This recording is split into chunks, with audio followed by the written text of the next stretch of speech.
noches, queridos hermanos. Estamos en su programa Pescador de Hombres de hoy día, viernes 18 de noviembre del año 2022.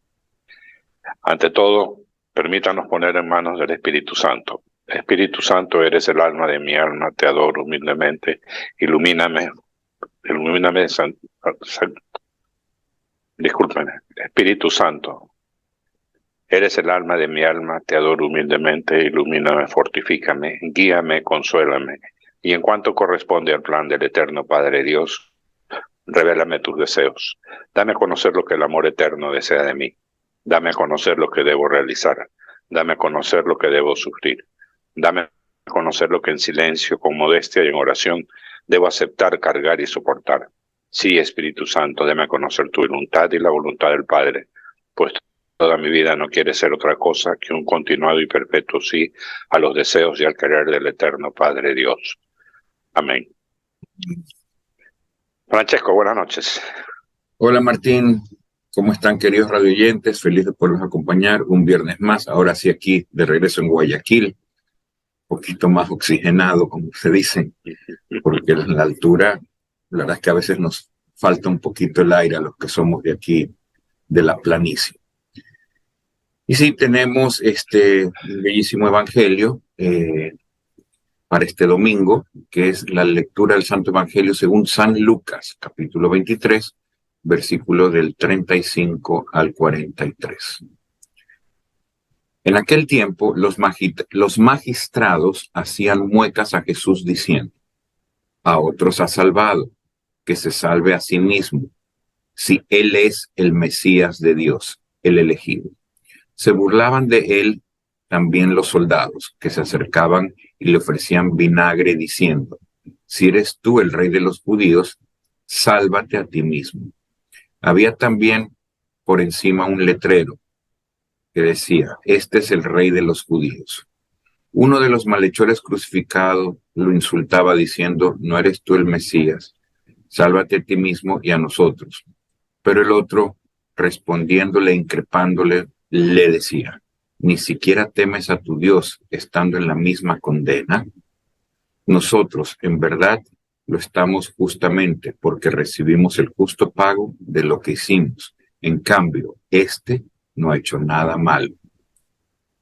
Y decía: Jesús, acuérdate de mí cuando llegues a tu reino. Jesús le contestó: en verdad te digo, hoy estarás conmigo en el paraíso. Palabra del Señor. Gloria a ti, Señor Jesús. Bueno, este es el último domingo de este año litúrgico. De tiempo ordinario. Y es del tiempo ordinario y es el homenaje a Cristo Rey. En todas las iglesias se está celebrando este domingo a Cristo Rey. Todas las lecturas que hemos tenido durante este último periodo han estado enmarcadas en el Apocalipsis, en el tiempo del Apocalipsis. Pero escuchando las homilías de algunos sacerdotes, me gustó una mucho el domingo pasado que decía: Apocalipsis no significa otra cosa que abrir el tiempo de espera, la esperanza. Y efectivamente la esperanza viene el siguiente domingo, increíblemente ya estaríamos en el tiempo de Adviento. Y será el inicio de un nuevo año litúrgico. Pero centrándonos en este Evangelio de Cristo Rey, podemos destacar que el evangelista Lucas plantea claramente algunos aspectos. Por ejemplo, el rechazo del mesianismo triunfalista, a donde en las diferentes etapas de la vida pública de Jesús se dice que él es el rey de los judíos. Cuando llega el momento cuando está con Pilatos, antes de lavarse las manos, él le pregunta: ¿eres tú el rey de los judíos? Y Jesús le contesta: tú lo has dicho. Igual lo vemos cuando los soldados le dicen: si eres tú el rey, libérate. igual, y lo cita el Evangelio de hoy, al buen ladrón. Entonces, todo esto, esta figura del rey, hay que remontarse un poco al Antiguo Testamento porque se pensaba que el rey de los judíos, o sea, Jesús, el Mesías, iba a ser un hombre que tomara las armas, atacara ejércitos y un tipo que destrozaría a los enemigos del pueblo elegido. Pero al contrario, fue un hombre que más bien emanaba paz, tranquilidad. Y lo que él quería es demostrarle al ser humano, al hombre, y por eso escoge a sus 12 apóstoles, pese que entre los 12 había un traidor, los escoge para, a través de ellos, llegar a toda la población. Hemos leído hace poco el Evangelio de Zaqueo, el publicano, el samaritano, la caridad del samaritano con el hombre que fue asaltado, a los discípulos de Maús. O sea, toda esta historia que hemos leído en los evangelios nos traen a este último evangelio de este ciclo litúrgico, a donde claramente podríamos decir de una manera, la coronación del rey, de ese rey que no gobernó desde un trono, sino desde la cruz. El que fue escupido, insultado, azotado y crucificado. Entonces, es tan hermoso la lectura de los evangelios y de la palabra de Dios, del Señor, que nos permite ir haciendo este camino, y si lo trasladamos al tiempo de nuestras vidas, podríamos decir que existe un tiempo de similitud. Lo que no es igual es las diferentes reacciones que nosotros como humanos tenemos. Jesús fue un niño, tuvo su familia, nosotros también fuimos niños, tuvimos nuestra familia, pero él tenía su misión y se pierde a los 12 años. Nosotros, la pérdida nuestra a los 12 años puede ser el momento justo cuando estamos entrando a la adolescencia, en donde somos incomprendidos, porque la adolescencia es eso, es incomprensión, pero en el fondo, cada uno personalmente, ¿qué estamos haciendo? Es creciendo, transformando tanto nuestra estructura ósea, nuestro cerebro va ampliándose, vamos aumentando en estatura, ¿ya? Vamos tomando formas masculinas y femeninas para llegar, a partir de eso, ser los hombres útiles que somos hasta hoy. Mucho se dice que el que crece hasta los 16, 17 años, esa es la estatura para toda su vida. Más bien, cuando uno ya empieza a envejecer, empieza a perder centímetros. De hecho, yo he perdido 2 centímetros de mi estatura natural. Entonces, cuando llegamos a este evangelio, es una recopilación de todo lo que se nos ha dicho en esta vida pública de Jesús, y que también resume el Antiguo Testamento. Y este Apocalipsis de que se habla, que es el final de los tiempos y todo lo demás, este sacerdote que dio la misa, el que estuvo en la misa el día domingo pasado, aquí en la iglesia de Los Ceibos, en nuestra parroquia, decía, es el tiempo de la esperanza. Prepárense porque viene lo bueno. Y hay un adagio popular, dice, después de lo malo siempre viene algo bueno. Después de la crisis viene la nueva etapa. O sea, esto un poco, leyendo o parafraseando el Evangelio de hoy, es lo que nos quiere decir el Señor. Francesco. Así es, Martín. Otra enseñanza bellísima que encierra el Evangelio de hoy y que es tan clara es que nunca es tarde para arrepentirse. Nosotros a lo largo de los años, tenemos una figura más clara en nuestra cabeza de el crucificado que se salva, pero no del que no se salva, ¿no? Estando ahí al lado de Jesús en ese momento. Y el Evangelio de hoy deja muy claras las dos posiciones, el de la derecha y el de la izquierda. Y es un llamado a la esperanza, al final del día es un llamado a la esperanza bellísimo, porque te está diciendo que nunca, nunca, nunca es tarde para salvarte. Tú todo lo que tienes que hacer es realmente y de corazón arrepentirte por tus pecados de acción y pecados de omisión también, ¿no? Porque hay muchos que dicen, yo no hago esto, yo no hago el otro, y ahí me incluyo, yo no he hecho daño a nadie, yo no hago. ¿Y qué haces de bueno?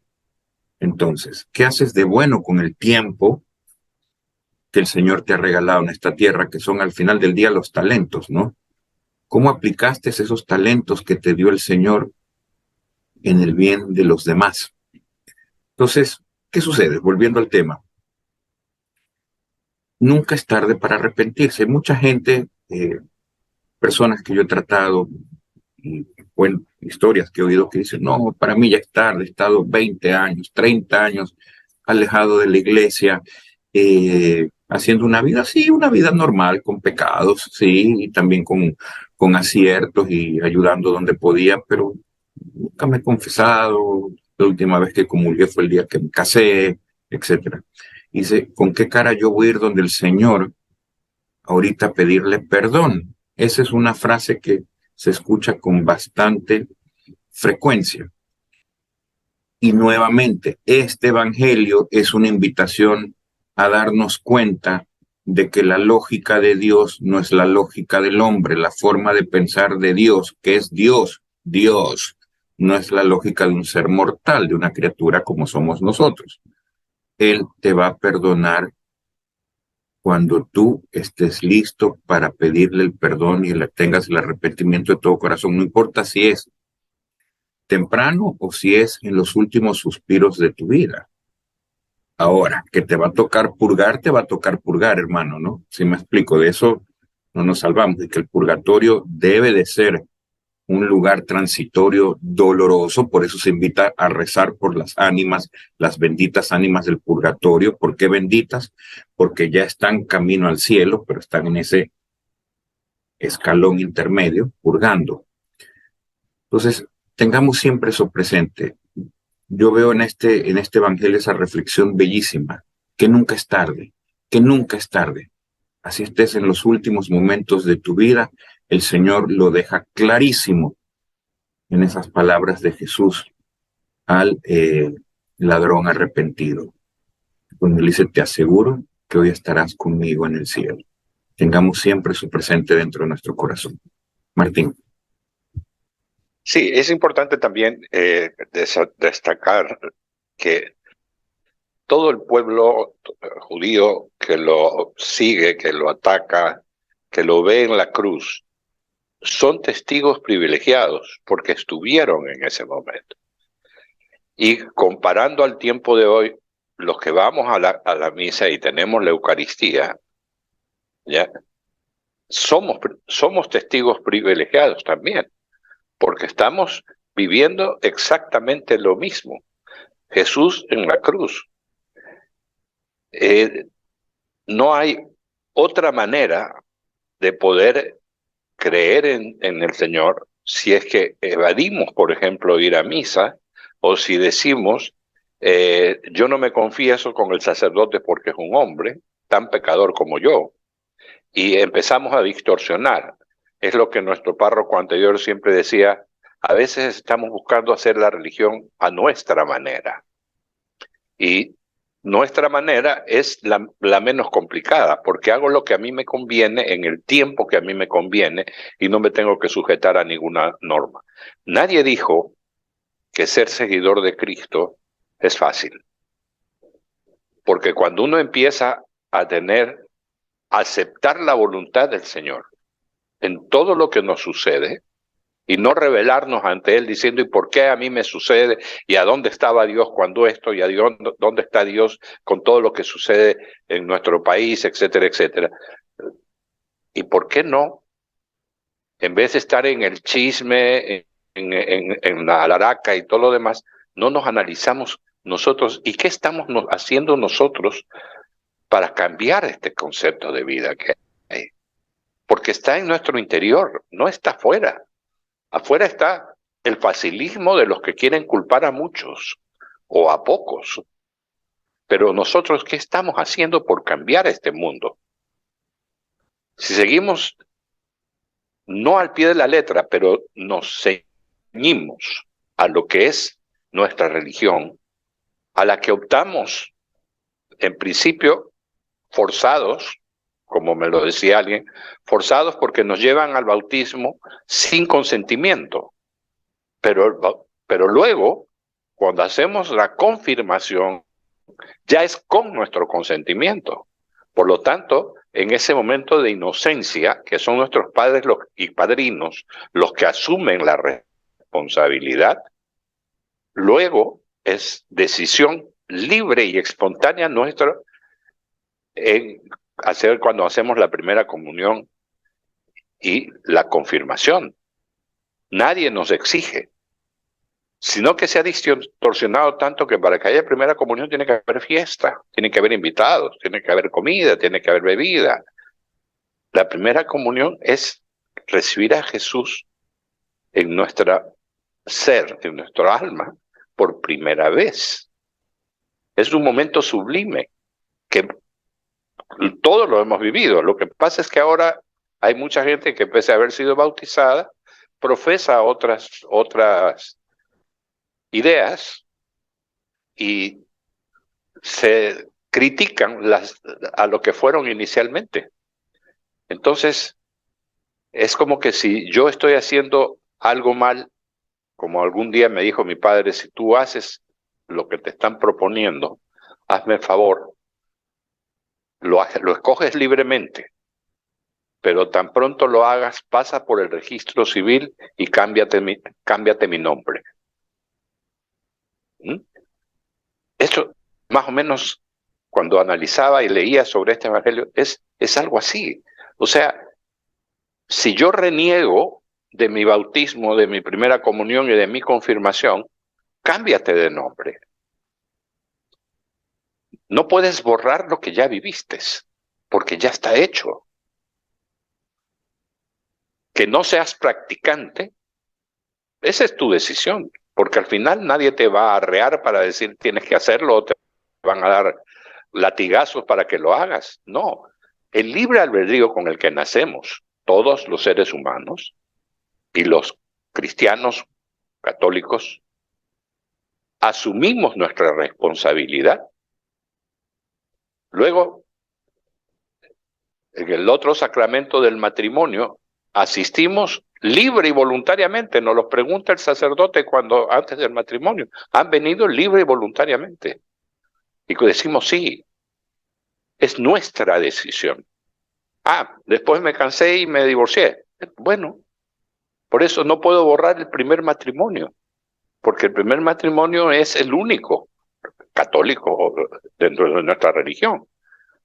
Civilmente uno puede casarse las veces y divorciarse las veces que quiera, pero todos estos temas de incongruencias que existen es tener que ser testigos de la escritura, ser parte de la escritura, vivir la escritura, porque esta escritura, si hay que escribir un nuevo evangelio de hoy, vamos a aparecer nosotros y mucho de de los evangelios que leemos, que son los que nos rigen durante los años, cada año litúrgico, diferentes evangelistas, nos hacen pensar que la vida actual se vivió también en el pasado. Las crisis que hoy vivimos también se vivieron en el pasado. Sin embargo, Jesús perduró. Tan importante fue que marcó las dos etapas del mundo y nadie las puede negar. Antes de Cristo y después de Cristo. Francesco. Así es. Y esa es una de las mejores pruebas para aquellos que quizás tengan dudas en su fe, ¿no? Sobre la presencia y la pasada de Jesús por esta tierra.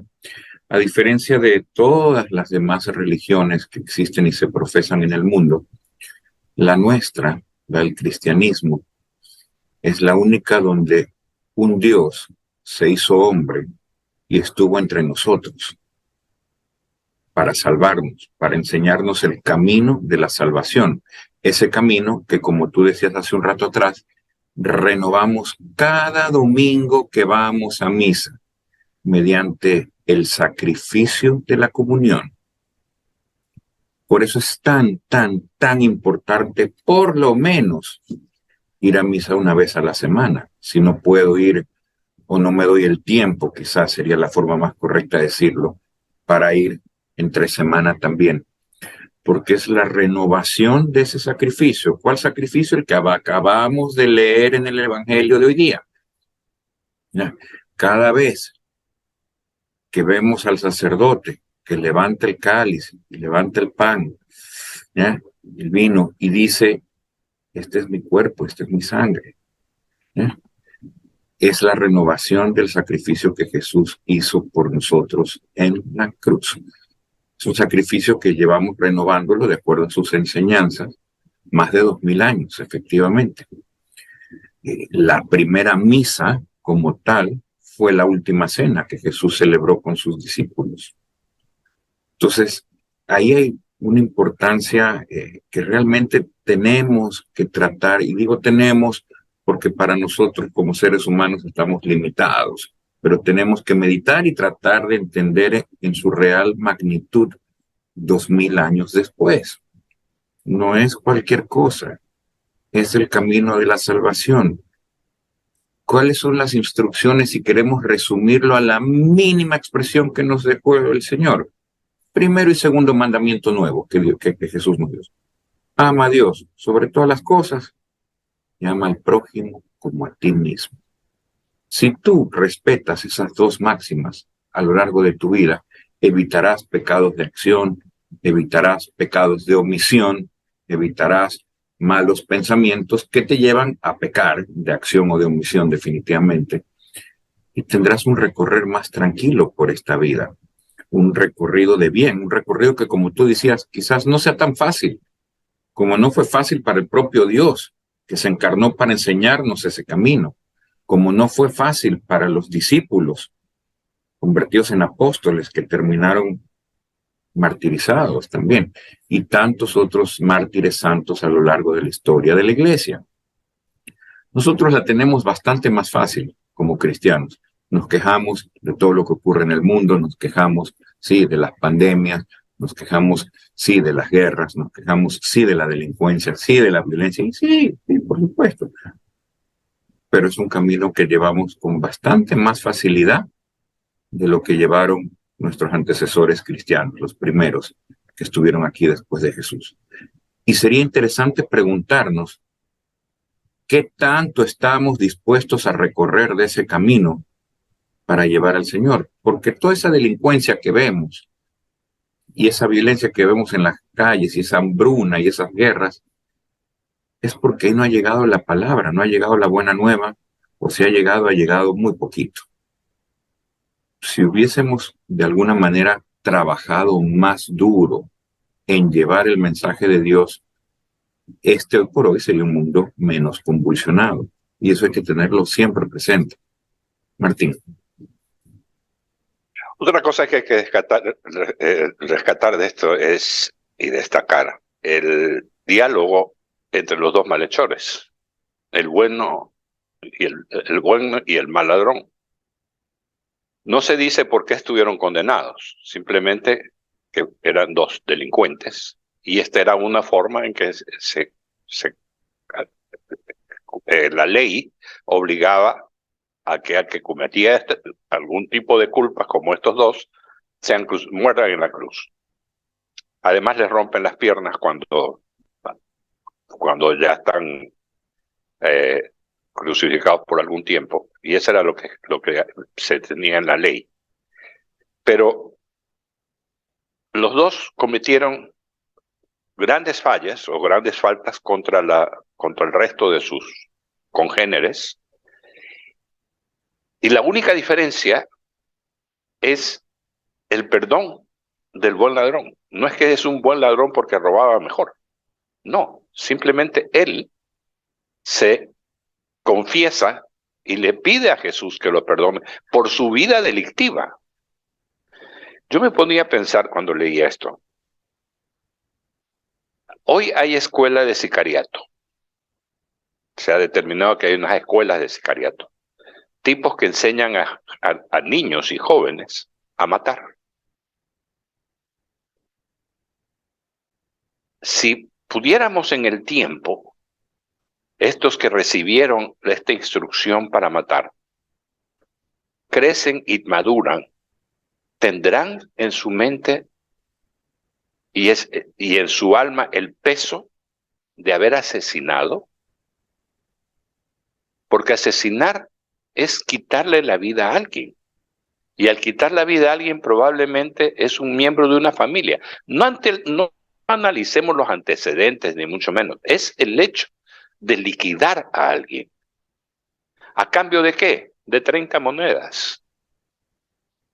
Entonces, Judas, de ser apóstol, pasó a ser sicario, porque vendió a Jesús por 30 monedas, que es lo mismo que está sucediendo en nuestra sociedad en este momento. La gente mata por dinero.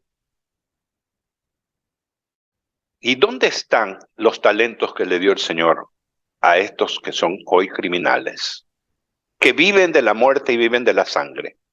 ¿Dónde están los talentos que el Señor le dio? Se pueden quejar que no tienen estudios, que no... A ver, la vida no es fácil. Todos tenemos que sufrir ciertas situaciones en el tiempo de nuestro crecimiento y desarrollo personal. ¿Cuántas veces hemos perdido un trabajo por situaciones injustas?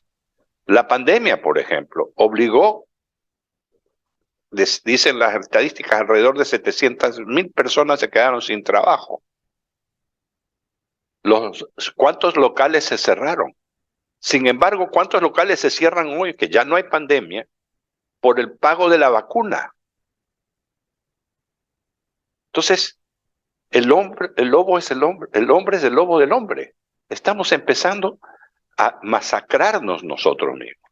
Y en esta imagen de los dos malhechores, el de la izquierda y la derecha, el que decide arrepentirse y pedirle al Señor que lo perdone, y el Señor le dice, hoy mismo estarás conmigo, es el acto de la confesión. Él se confesó. El otro, si eres Dios, ¿por qué no nos permite, no te bajas y nos bajas a nosotros? Entonces, este mundo que estamos viviendo hoy está reflejado en la cruz. Está en la imagen, en ese paisaje, podríamos decir, que es las tres cruces. Ahí vemos el mundo. El uno representando ese mundo bajo, malo, que está viviendo de los demás. El otro que está haciendo lo mismo, pero tiene y toma la decisión del perdón. Y en el centro está la justicia, está Dios, está Jesús, la segunda persona de la Trinidad. Entonces, claro, ¿cómo podemos exigir que el tipo que va a matar a alguien piense en Dios? ¿Qué pasará por la cabeza del tipo que va a disparar 30 balazos a una persona? Y no importa si va con su hijo, va con su padre, con su abuela, no importa. ¿A cambio de qué?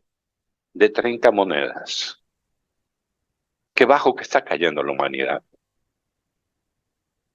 Es lo mismo que el abortista. Una buena noche de copas, embarazo, decido no tener la responsabilidad. Por eso nosotros agradecemos a nuestras madres que fueron valientes y nos tuvieron. y a nuestras esposas que decidieron junto con nosotros tener los hijos que venían. Este evangelio es maravilloso por todo lo que encierra. Es como ese sello de oro o ese sello que se lacraba en los grandes documentos en el mundo en la época del pasado. Este sello es este evangelio en el día de Cristo Rey. Francesco. Así es, Martín. Es interesante analizar efectivamente lo que tú decías, un poquito más profundamente, los dos malhechores que tenía Jesús a su izquierda y derecha respectivamente, ¿no?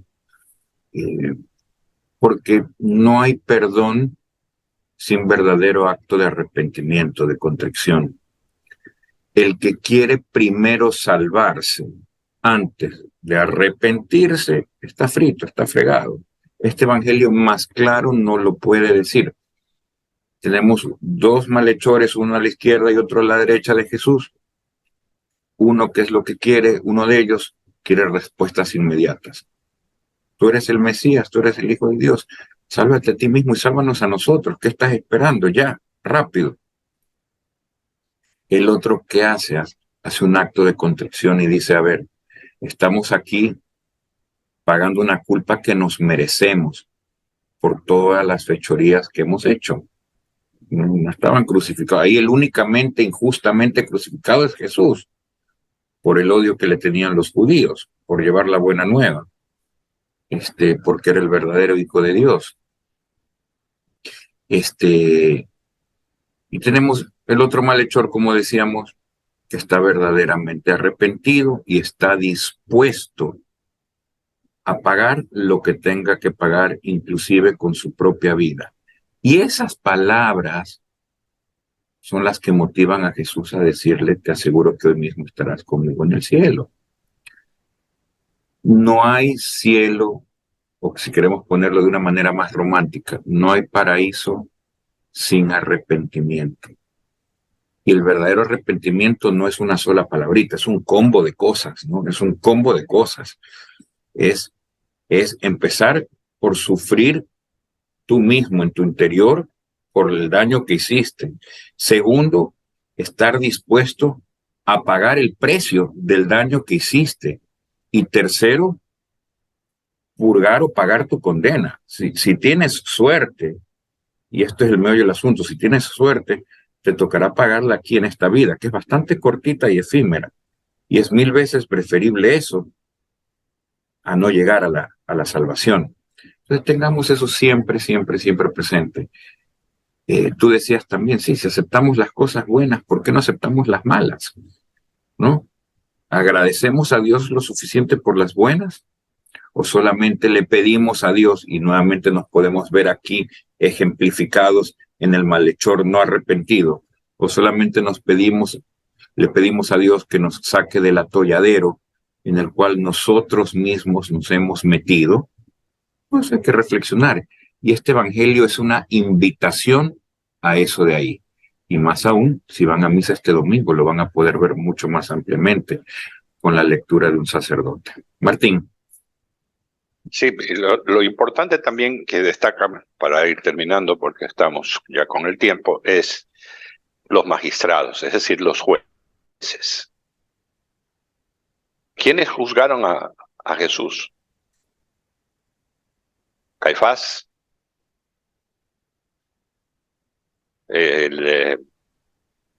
Pilatos. Ellos fueron los jueces. ¿Qué los movía a cada uno de ellos? Protagonismo, poder, porque ellos podían decidir, como muchos jueces hoy deciden, la vida o la muerte de las personas. Cuando el supremo juez es el que nos llevará el último día ante el juicio final, él será el que nos juzgue. ¿Pero por qué? Por todas las actuaciones de nuestra vida. Y ese es Cristo Rey. Bueno, hermanos, es riquísimo, y también tener claro y hacer conciencia de que este es el último evangelio del ciclo eucarístico que estamos viviendo, y que ya nos debemos ir preparando para el tiempo de la espera, que es el Adviento. Aprovecho, antes de despedirme, de pedirles que no se olviden de nosotros, la radio, y la rifa del carro es el 20 de diciembre a las 16 horas, para que compren los tickets que están quedando todavía y nos ayuden. Gracias a esta radio es que nosotros podemos llegar a ustedes con la bendita palabra del Señor. Que Dios los bendiga, y si Dios quiere, hasta el próximo viernes. Francesco. Igual, Martín, me sumo a tus palabras. Tengan un bendecido fin de semana y una bendecida semana venidera. Dios mediante, nos vemos el próximo viernes. Muchísimas gracias.